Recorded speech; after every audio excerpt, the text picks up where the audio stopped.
Nama saya Dewi Puspaningrum, NRP 025-119-40000-143. Perkenalkan, nama saya Imawan Masuri, NRP 025-119-40000-062. Saya Rio Mahesa Widyanugraha, NRP 025-119-40000-083. Nama saya Zaidan Farabi Zulkarnain, NRP 025-119-40000-065. Jadi kami di sini sebagai kelompok 33 ingin menjelaskan tentang materi aluminium yang meliputi definisi, sejarah, proses pembuatan, sifat, dan kegunaannya. Aluminium ialah logam paling berlimpah dengan persentase 8,07% sampai dengan 8,23% dari seluruh massa padat di kerak bumi. Aluminium juga merupakan unsur terbanyak setelah oksigen dan silikon. Aluminium yang berlambang Al dan juga bernomor atom 13 ini merupakan unsur yang sangat reaktif, sehingga sangat mudah teroksidasi. Dari sifat kereaktifannya tersebut, aluminium tidak ditemukan di alam dalam bentuk unsur, tetapi dalam bentuk senyawa. Lalu, bahan dasar pembuatan aluminium adalah bauksit atau biji aluminium. Adapun bebatuan lain seperti gibbsite dan boehmite. Aluminium telah menjadi logam yang luas penggunaannya setelah baja.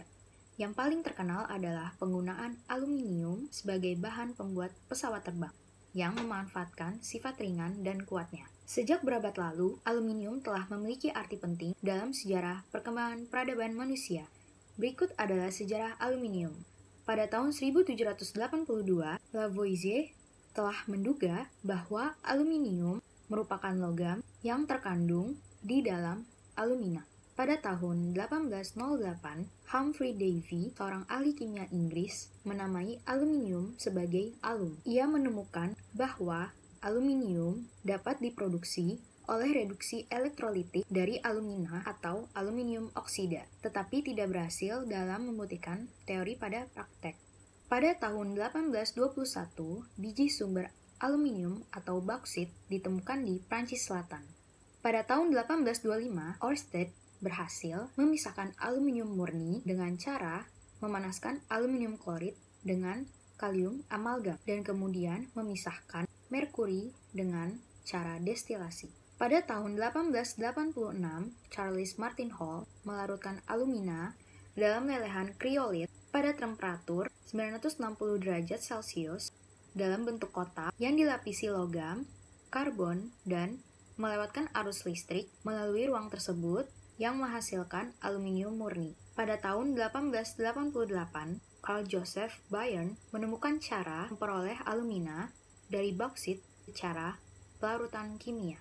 Selanjutnya, teman saya Imawan akan menjelaskan tentang sifat-sifat aluminium. Selanjutnya adalah sifat-sifat aluminium. Aluminium memiliki beberapa sifat yang meliputi sifat fisika dan juga sifat kimia.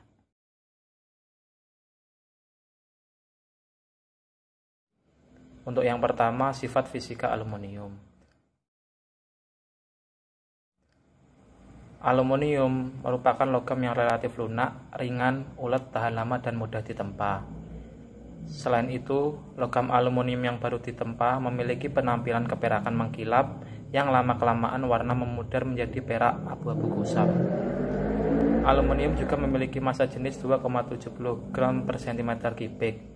Logam ini merupakan konduktor panas dan listrik yang baik, di mana memiliki 60% dari konduktivitas tembaga, sedangkan massa jenisnya hanya 30% dari massa jenis tembaga. Meskipun konduktivitasnya lebih rendah dari tembaga, namun dalam hal umur pemakaian, logam aluminium ini lebih unggul karena ketahanan terhadap korosi yang jauh lebih baik. Selanjutnya adalah sifat kimia aluminium. Aluminium memiliki nomor atom 13 dan juga massa atom 26,98 gram per mol, di mana hampir semua ion aluminium bervalensi +3. Aluminium juga bersifat amfoter, di mana dapat bereaksi dengan asam maupun basa.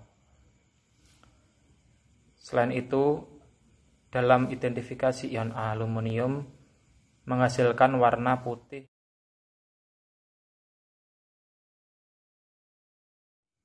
Selain itu, ketahanan terhadap korosi aluminium sangat baik karena terbentuk lapisan tipis Al2O3 ketika logam yang baru dibentuk terkena udara.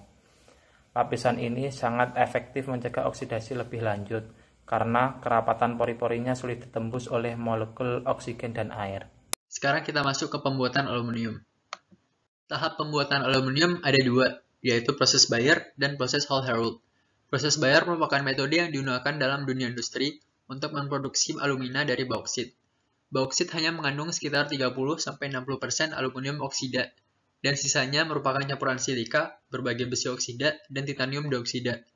Aluminium oksida harus dimurnikan sebelum bisa dijadikan logam aluminium. Yang kedua adalah proses Hall-Héroult. Proses ini merupakan proses yang digunakan untuk menghasilkan logam aluminium murni dari aluminium oksida dalam smelter aluminium. Yang pertama adalah proses Bayer. Dalam proses ini, bauksit bereaksi dengan natrium hidroksida yang terkonsentrasi dengan tekanan 7 bar dan suhu sekitar 180 derajat Celcius. Residu yang tidak terlarut mengandung senyawa besi yang dapat dikenali dengan warna merahnya. Lumpur merah ini biasanya dikumpulkan di tempat pembuangan akhir. Dari natrium aluminat yang telah diencerkan, aluminium dioksida akan mengalami pengendapan selama proses pendinginan. Filtrannya diencerkan dengan natrium hidroksida.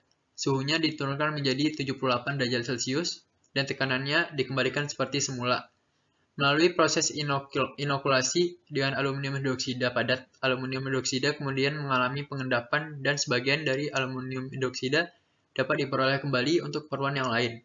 Aluminium hidroksida padat yang dihasilkan lalu dimasukkan ke dalam alat rotary kiln yang sudah terpapar di gambar dan dibakar dengan suhu antara 1200 hingga 1300 derajat Celcius.